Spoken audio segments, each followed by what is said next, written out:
Hello friends, आज हम basic maths में बात करेंगे मार्च 23 में जो एग्जाम ली गई थी गुजरात बोर्ड की। उसमें जो हमारा बेसिक मैथ्स का पेपर आया था उसका सेक्शन ए की। तो हमें इस वीडियो में सेक्शन ए का फुल सॉल्यूशन करना है। तो स्टार्ट करते हैं हमारे पहले क्वेश्चन से।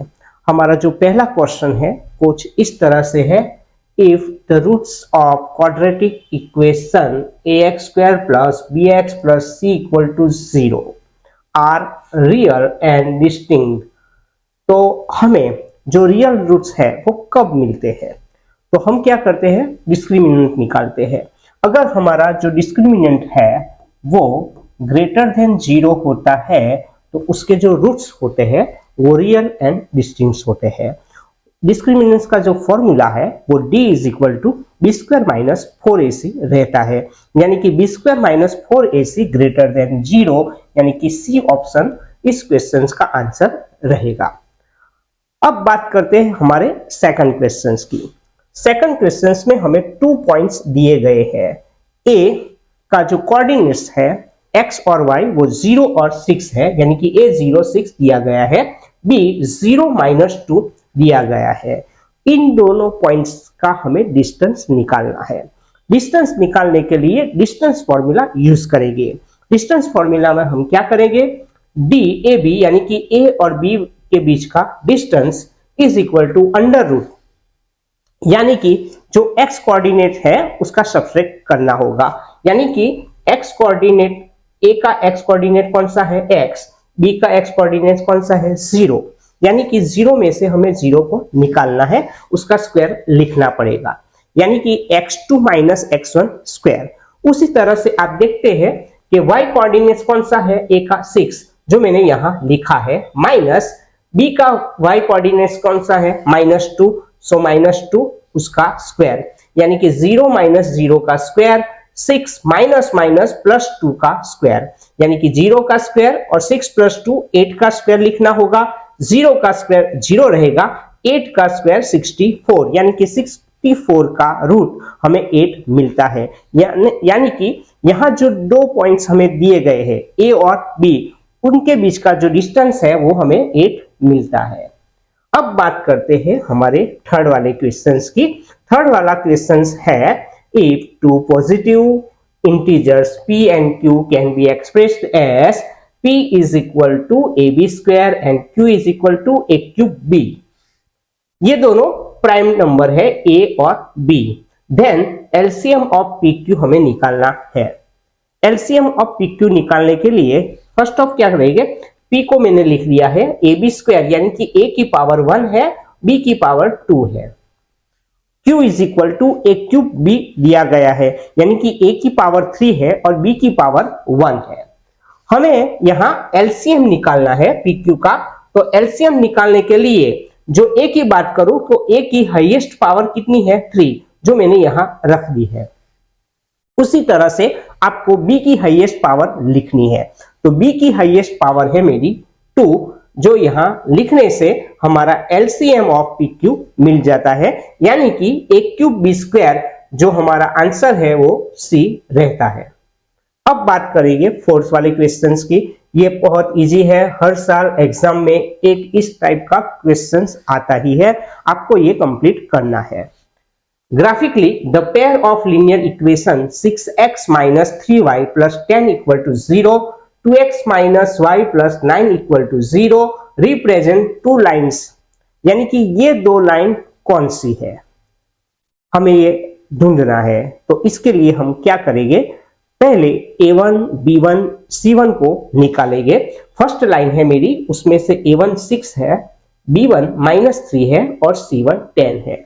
सेकंड लाइन जो हमारी दी गई है 2x minus 1y plus 9 equal to 0, उसमें a2 2 रहता है, b2 -1 रहता है, c2 9 रहता है। अब क्या करेंगे, a1 अपॉन a2 को हम फाइंड करेंगे। सो a1 अपॉन a2 यानी कि 6 अपॉन 2 3 मिल जाता है, b1 अपॉन b2 -3 अपॉन -1 वो भी 3 मिलता है।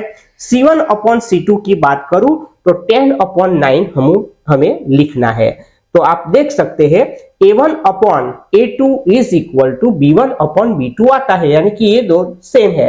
लेकिन C1 अपॉन C2 यहां नॉट इक्वल टू लिखा है क्योंकि ये दो 3 आते हैं और ये 10 अपॉन 9 आता है। So given lines are parallel. अब बात करते हैं फिफ्थ वाले question, probability of getting 80 marks out of 80 in maths paper, यानी कि मैथ्स के पेपर में 80 में से 80 मार्क्स मिले, उसकी प्रोबेबिलिटी कितनी रहती है। तो आप सोच लीजिए कि टोटल आउटकम्स कितने होंगे।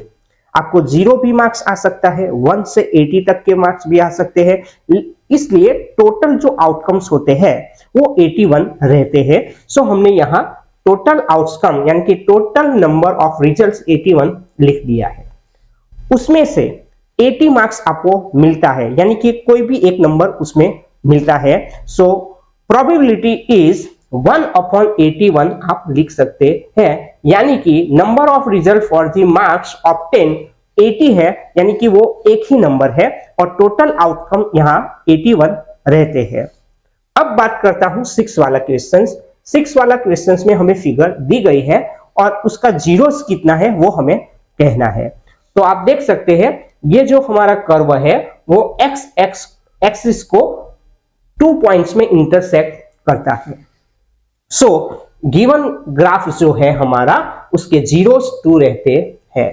अब बात करते हैं 7 वाले क्वेश्चंस। 7 वाले क्वेश्चंस में the abscissa of the point of intersection of the less than type end of the more than type cumulative frequency curve of A grouped data gives it's median, यानी कि यहां पे आपको मीडियन लिखना है जो रिड्यूस सिलेबस का एक क्वेश्चन है। अब बात करते हैं 8 वाले क्वेश्चंस की।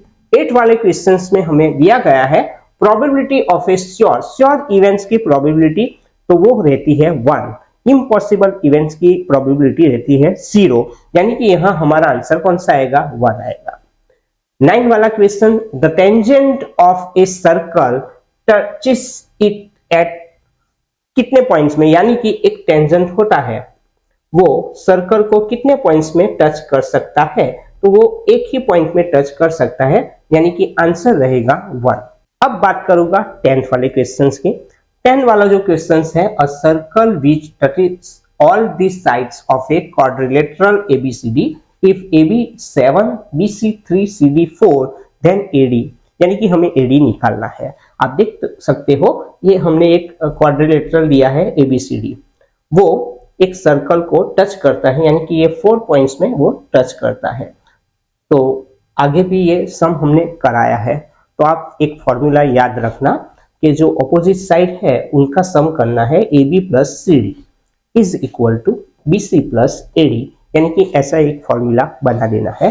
उसमें अब वैल्यू पुट करते हैं। AB की वैल्यू मेरी 7 है, CD की वैल्यू 4 है, AD की वैल्यू निकालनी है और BC की वैल्यू 3 है। 7 plus 4 11 is equal to AD plus 3, ये प्लस 3 है, उसे हम लेफ्ट हैंड साइड ले जाए, माइनस हो गया। सो 11 में से 3 को निकालो तो AD की वैल्यू हमें 8 मिल जाती है। अब बात करते हैं 11 वाले क्वेश्चंस की। 11 वाला क्वेश्चंस है the length of the arc, यानी देखो ये हमने आगे भी मैच ऑफ पेयर में सीखा है। लेंथ ऑफ द आर्क कितनी रहती है, पाई आर थीटा अपॉन 180, ये आपको याद ही रखनी है, ये मैच ऑफ द पेयर में भी आपको पूछा जा सकता है। अब बात करते हैं 12 वाला क्वेश्चन।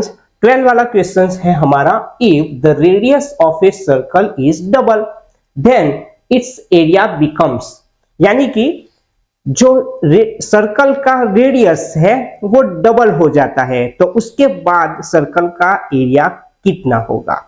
तो पहले तो हमें एरिया ऑफ सर्कल उसका जो फॉर्मूला है वो लिखना है। तो इधर एरिया ऑफ ए सर्कल का हमने फॉर्मूला रखा है, A is equal to pi R square. अब रेडियस को डबल कर देते हैं, सो r की जगह पे मैंने 2r लिखा है, 2r का स्क्वायर करूं तो 4r स्क्वायर लिखा जाएगा। सो 4r स्क्वायर इंटू पाई, यानी कि 4 पाई आर स्क्वायर, यानी कि ये पाई आर स्क्वायर है उसका 4 टाइम्स हो जाएगा। सो हमारा आंसर रहेगा 4 टाइम्स। अब बात करेंगे HCF ऑफ 17 एंड 23 इज 1, ये ट्रू है या फॉल्स? तो 17 और 23 आर प्राइम नंबर्स, और प्राइम नंबर का HCF ऑलवेज 1 होता है, so given sentence is true, यानी कि 13 वाला क्वेश्चन हमें ट्रू मिला है। अब बात करूंगा 14 वाला क्वेश्चन के। 14 वाला क्वेश्चन पूछा गया था p of x is equal to X square minus 7x plus 10, उसके जो जीरोस है वो 3 कहा है, यानी कि ये भी ट्रू और फॉल्स वाला क्वेश्चन है। आप देख सकते हो कि हमें जो पॉलिनोमियल दिया गया है उसकी हाईएस्ट पावर कितनी है? 2, यानी कि यहां 3 जीरोस हमें मिल सकते नहीं है, यानी कि गिवन सेंटेंस फॉल्स। अब बात करूंगा 15 वाले क्वेश्चंस की। 15 वाला क्वेश्चंस भी ट्रू फॉल्स में से है।